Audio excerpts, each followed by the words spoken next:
Let's stay in this group and talk about India versus Australia. Australia winning this match 2-0 in what was a game full of so much support, so many fans, especially those Indian supporters, bro. I love that shade of blue that their jersey has. It was so nice to see, and they showed out in numbers. I want to make sure to highlight that because that was a thing that really surprised me. Out of like all the atmospheres we've seen so far, India definitely has some of the best fans.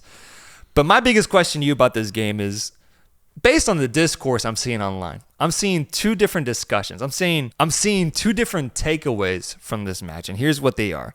One group is saying that Australia absolutely dominated this match, could have won 5-0 if they had better finishing, and that India was never truly in this game. The other group is saying, hey, we lost 2-0 to what was a round of 16 World Cup opponent. We held them to 2 goals at the end of the day.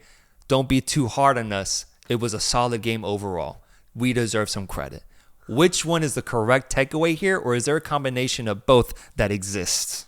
I'm not even trying to make both sides happy, but I think it's a combination of both. I really do. I'll start with Australia here.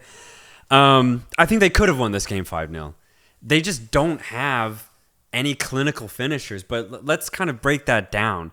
For a decade, bro, they had relied on Matthew Leckie to be that go-to guy. And then even early on before that, it was Tim Cahill, right? They had always had defined players in those offensive positions who were so successful, not just for the international team, but also in Europe at club level.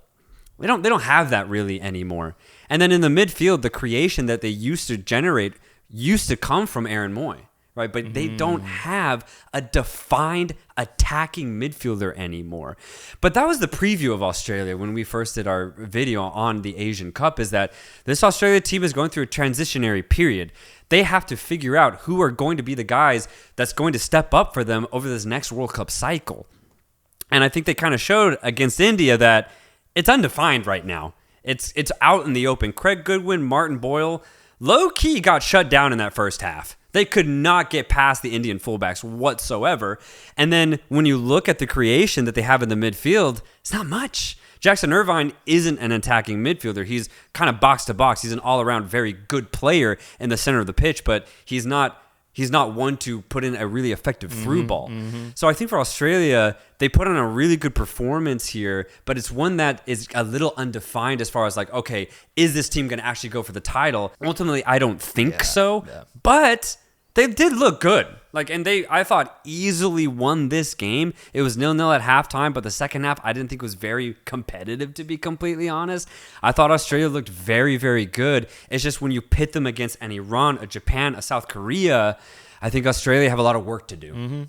Yeah, and I wonder what this game would have looked like if India's goalkeeper didn't have that blunder. You know, to then break the deadlock. That's what gave Australia that confidence. Yeah. And India tried to hold their heads up high, but ultimately it was just too much that the Australians were forcing upon them. But I wonder what the game would have looked like if they would have just managed to stay composed, because it was 0-0 for a very long time, and it was starting to get more and more tense.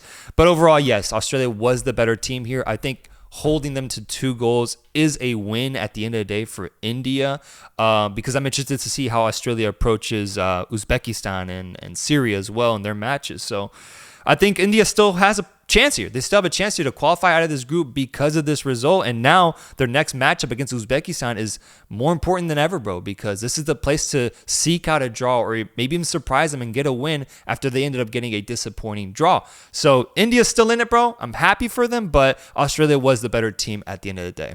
Yeah, and in India, honestly, I was really impressed with how they approached the game defensively because, as you said, for such a long period of the match, Australia could not realistically break them.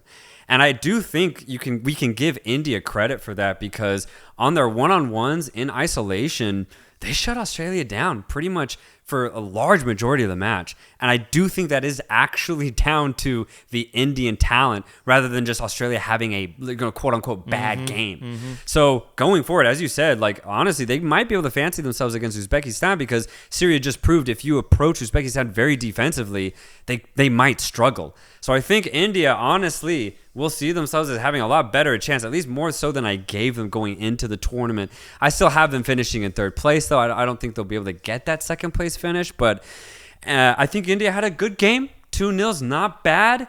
And when they did get on the ball, which wasn't often, let's be honest, there was at least some sort of want to go forward, to actually play the game correctly. I'll give India that for sure. But yeah, 2-0, could have been 3-4. I think what happened happened. Australia were the better team. Yeah, I'm gonna go 6.5 match rating on this one. I'm gonna go 6. I'm gonna go 6.1. Sure. I didn't think there was that many chances overall in this game, and I think honestly from the get-go it looked like Australia were gonna win. Because that's another thing. Like even though it was 0-0 at halftime, going into the second half, I was like, Australia gonna win this For sure. Yeah, I just kind of knew. Yeah. You just kind of knew. Yeah. I think I'm such a atmosphere fiend, dude, that I loved how it looked first and foremost. It felt like an early day World Cup match. Australia tends to play those games at the World Cup, that yellow against that contrasting blue, and the Indian fans showing up like it was World Cup match for them. I actually kind of got this like vibe that reminded me of Qatar 2022, so that's probably why I rate it a little bit higher. But overall, yes, it's in that 6s range.